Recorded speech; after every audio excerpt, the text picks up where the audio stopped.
দেখেন সকাল থেকে এমন বৃষ্টি হচ্ছে, বাইরে থেকে লোক বেরোতে পারে না।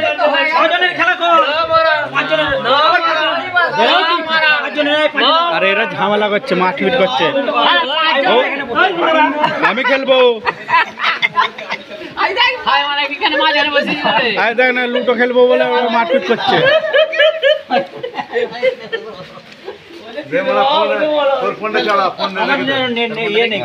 কি অবস্থা দেশে,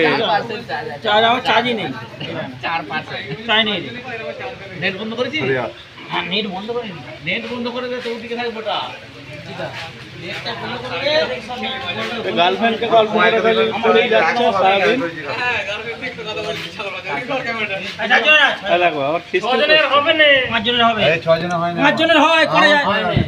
ভাই আমি খেলবো লুটো।